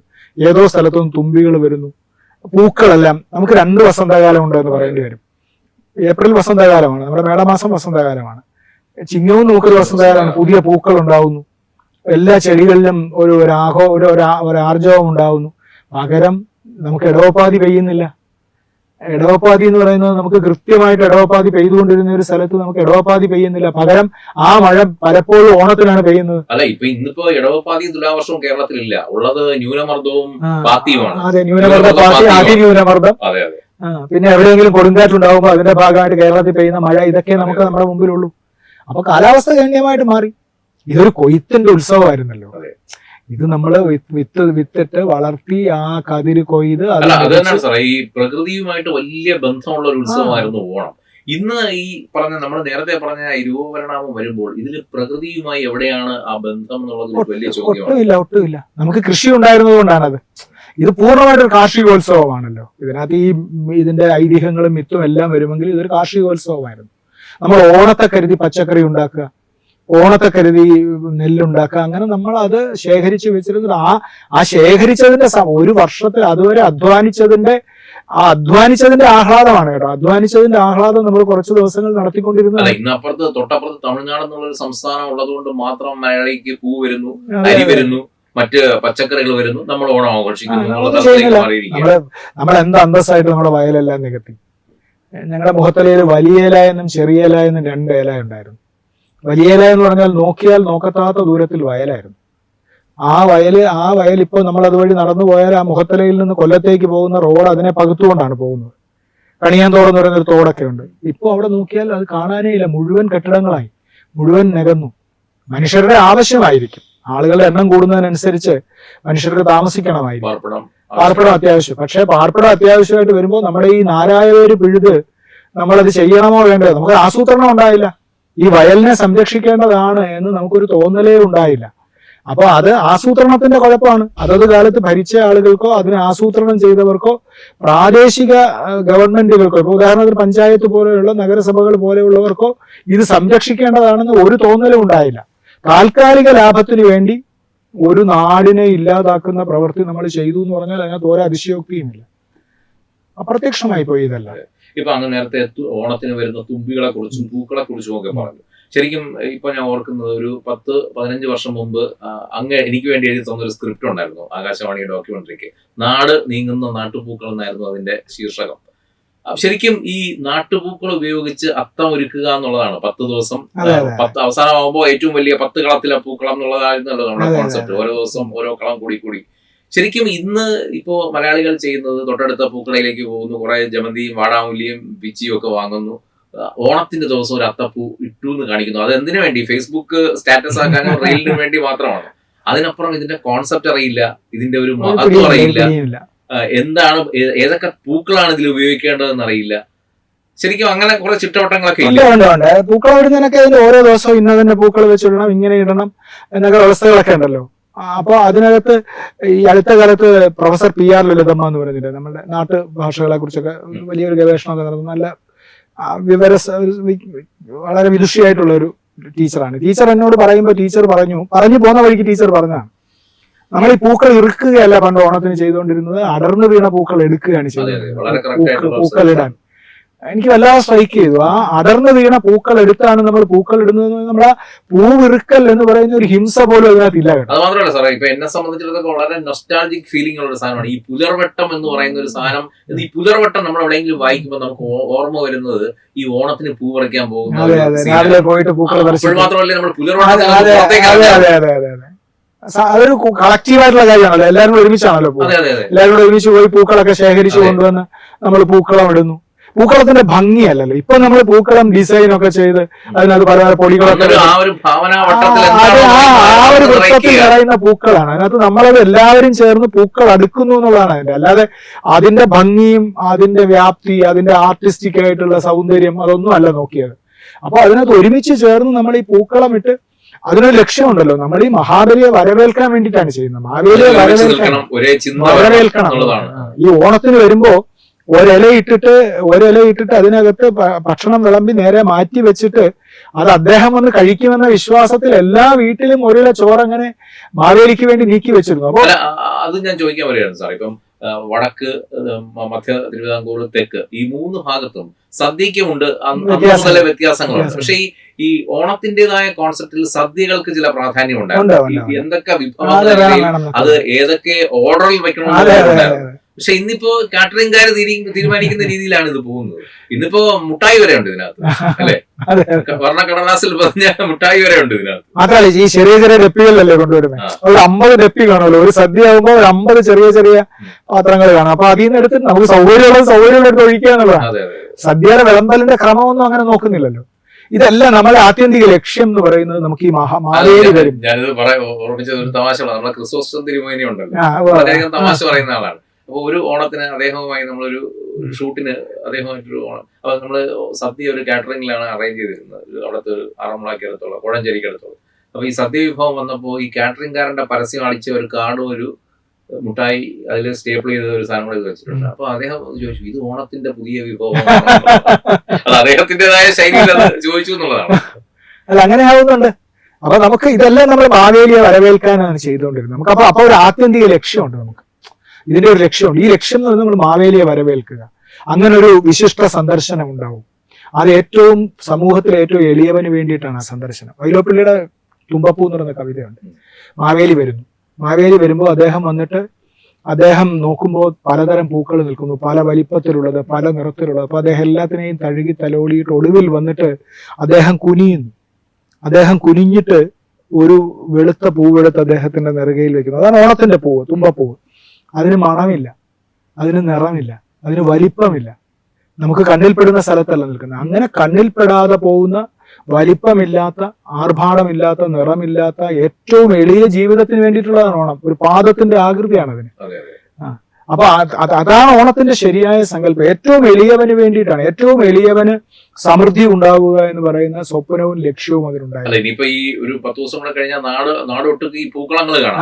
അതിലൊരെണ്ണത്തോലും നമുക്ക് ഈ തുമ്പപ്പൂ കാണാനേ പറ്റില്ല. തുമ്പപ്പൂ എവിടെ? ഏതെങ്കിലും നിങ്ങൾ കാണുന്ന ഏതെങ്കിലും ഒരു സ്ഥലത്ത്, സിറ്റിയിൽ അതിനുള്ള സ്ഥലങ്ങൾ തന്നെ തീരെ കുറഞ്ഞു.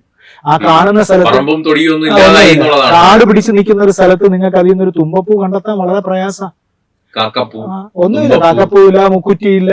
അങ്ങനെ നമുക്ക് കണ്ടാൽ തിരിച്ചറിയില്ല. നമുക്കിപ്പോ ഈ നിൽക്കുന്നത് തുമ്പപ്പൂ ആണെന്ന് തിരിച്ചറിയാൻ വേണ്ട ഒരു നമ്മൾ കാണുന്നില്ലല്ലോ. അങ്ങനെ അപ്പൊ ഈ ഏറ്റവും എളിയവന് വേണ്ടിയിട്ടുള്ള ഒരു ഉത്സവത്തെ നമ്മൾ വാണിജ്യവൽക്കരിച്ച് അതിനെ വിപണിയുടെ ഉത്സവമാക്കി മാറ്റി നമ്മൾ അതിനെ അങ്ങനെ തന്നെ സ്വീകരിച്ചു. ഇനി നിവൃത്തിയില്ല കേട്ടോ. ഇനി നമുക്ക് തത്വമയിയുടെ ഓണാഘോഷത്തിന്റെ ഭാഗമായിട്ട് സംസാരിക്കാം എന്നല്ലാതെ ഇതിനെ നമുക്ക് തിരിച്ചു കൊണ്ടുവരാനൊന്നും സാധ്യമാണെന്ന് എനിക്ക് തോന്നുന്നില്ല. പക്ഷെ നമുക്കിത് പറഞ്ഞുകൊണ്ടേയിരിക്കാം. അത് നമ്മുടെ ഒരു ധർമ്മമാണ്. നമ്മുടെ മാധ്യമധർമ്മം എന്നൊക്കെ പറയുന്നതിന് അത് അതുകൂടിപ്പെടും. നമ്മൾ ഇങ്ങനെ ചില നന്മകൾ ഓണത്തിനുണ്ടായിരുന്നു, ഓണം ഇങ്ങനെയാണ് ആഘോഷിക്കേണ്ടത് എന്ന് പറയുന്നത് നമ്മളിപ്പോൾ സോഷ്യൽ മീഡിയയിലൊക്കെ വരുന്നത് കൊണ്ട് ഏതെങ്കിലും കുട്ടികൾ ഇത് പരതി പോകുമ്പോൾ ഒരിക്കൽ ഇങ്ങനെ ഒരു അഭിമുഖ സംഭാഷണം കാണുന്നു എന്ന് വിചാരിച്ചിട്ട് അവൻ അതിനുള്ള ക്ഷമ ഉണ്ടാവുകയാണെങ്കിൽ അങ്ങനെ അറിയട്ടെ എന്ന് നമുക്ക് വിചാരിക്കാം എന്ന് മാത്രമേ. അല്ല, ഈ എനിക്കും വലിയ വിശ്വാസമൊന്നുമില്ല. കാര്യം 1/2 മണിക്കൂർ ഇന്റർവ്യൂ ഒന്നും ഇപ്പൊ ആരും കുത്തിയിരുന്ന് കാണാറില്ല. ഇനിയിപ്പോ ഇതിനെ റീലാക്കി ചെറിയ ചെറിയ റീലുകളാക്കി ഇട്ടാൽ ഒരു പക്ഷേ ശ്രദ്ധിച്ചേക്കാം. കാര്യം എല്ലാം ഈ ഇൻസ്റ്റാഗ്രാം എന്ന് പറയുന്ന അവിടെ തന്നെ ഉണ്ട്. ഇൻസ്റ്റന്റ് ആയിട്ട് അവർക്ക് കിട്ടേണ്ട സാധനമാണ്. ഫേസ്ബുക്കിന് പിന്നെ ഒരു മഹത്വം ഉണ്ടായിരുന്നു, എഴുതിയിട്ട് വായിക്കുക അല്ലെങ്കിൽ എഴുതുക എന്നുള്ള അതിനുള്ള ക്ഷമയും നശിച്ചിരിക്കുന്നു. അല്ല, മാത്രമല്ല ചെറിയ കുട്ടികൾ പറയുന്ന ഈ ഫേസ്ബുക്ക് ഒക്കെ മാമന്മാരുടെ ആണെന്നാണ് പറയുന്നത്. ഇത് മാമന്മാരുടെയാണ്, ഞങ്ങൾ വായിക്കില്ല. ഫേസ്ബുക്കിൽ മെമ്പർഷിപ്പിൽ ഇവർക്കൊന്നും കേട്ടോ. ഇവർക്ക് ആർക്കും ഫേസ്ബുക്കിൽ യാതൊരു തരത്തിലും അവരതിനകത്ത് ജോയിൻ ചെയ്തിട്ടില്ല. അവരൊക്കെ ഇൻസ്റ്റാഗ്രാമിലാണ്. അല്ല, ആ ക്ഷമയില്ലായ്മയാണ് ഈ റീൽസ് എന്നുള്ള പേരിൽ നമ്മൾ കാണുന്നത്. 1.5 മിനിറ്റൊക്കെ അവരെ സംബന്ധിച്ചിടത്തോളം വലിയ ദൈർഘ്യമേറിയ സമയമാണ്. 30 സെക്കൻഡിനകത്ത് കാര്യങ്ങൾ എന്തെങ്കിലും അറിഞ്ഞാൽ അറിഞ്ഞു. അതെ. അപ്പൊ ആ തരത്തിലേക്കാണ് മുമ്പോട്ട് പോകുന്നത്. ഇപ്പൊ എന്തായാലും സാർ, ഈ ഓണം, വിഷു മലയാളികളുടെ മഹത്തായ സങ്കല്പങ്ങളാണ്, മഹത്തായ ആഘോഷങ്ങളാണ്. അതിന് വന്നു ഭവിക്കുന്ന രൂപപരിണാമങ്ങളാണ് നമ്മൾ കഴിഞ്ഞ കുറെ നേരമായിട്ട് സംസാരിച്ചുകൊണ്ടിരിക്കുന്നത്. ഇത് ശരിക്കും ആഘോഷത്തിലാണ് നമ്മൾ പ്രകടമായി കാണുന്നതെങ്കിലും ഇതുമായി ബന്ധപ്പെട്ട് നിൽക്കുന്ന മറ്റ് തലങ്ങളിലും ഇനി ഈ ഒരു മാറ്റം ഉണ്ടാവും. ഞാൻ നേരത്തെ പറഞ്ഞ പോലെ നമ്മുടെ സാഹിത്യമുണ്ട്, ഒരുപാട് ശാഖകളുണ്ട് ഇതിന്. അവിടെയും എല്ലാം ഇതിന്റെ പ്രകടമായ മാറ്റങ്ങൾ ഇനി ഭാവിയിൽ ഉണ്ടാവും. ഇപ്പൊ കഴിഞ്ഞ കാലങ്ങളിൽ എഴുതി വെച്ച സാധനങ്ങളൊക്കെ അവിടെ ഉണ്ട്, അതിനൊന്നും ഒരു മാറ്റം ഉണ്ടാവില്ല. പക്ഷെ ഇനി അങ്ങനെ മഹത്തായ കൃതികൾ ഉണ്ടാകുമോ, മഹത്തായ സൃഷ്ടികൾ ഉണ്ടാകുമോ, ഇതുമായി ചേർത്ത് വയ്ക്കാൻ പറ്റുന്ന മറ്റ് കലകൾ ഉണ്ടാകുമോ എന്നൊക്കെ ഉള്ളത് വലിയ ചോദ്യമാണ്. അല്ല, അത് സാധ്യത കുറവായിരിക്കും. ഇനി അത് ഉണ്ടാവുന്നെങ്കിൽ തന്നെ അതിന്റെ ഏതെങ്കിലും ഒരു വേറൊരു തലത്തിലേ ഉണ്ടാവാൻ സാധ്യതയുള്ളൂ. നമ്മളിപ്പോ എത്ര പേർ ഓണത്തെ കുറിച്ച് നമ്മൾ ഓണപ്പതിപ്പിൽ കവിതകളൊക്കെ വരുന്നുണ്ട്.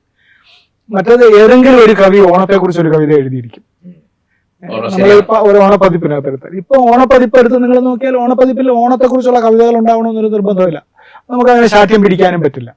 അപ്പൊ ഓണം എന്നത് അങ്ങനെ ഒരു കാവ്യ വിഷയമാകാനോ ഇനി ഒരു സാഹിത്യ വിഷയമാകാനോ. ഇപ്പൊ കർക്കടകം എന്ന് പറയുന്ന എംജിയുടെ കഥയുണ്ട്.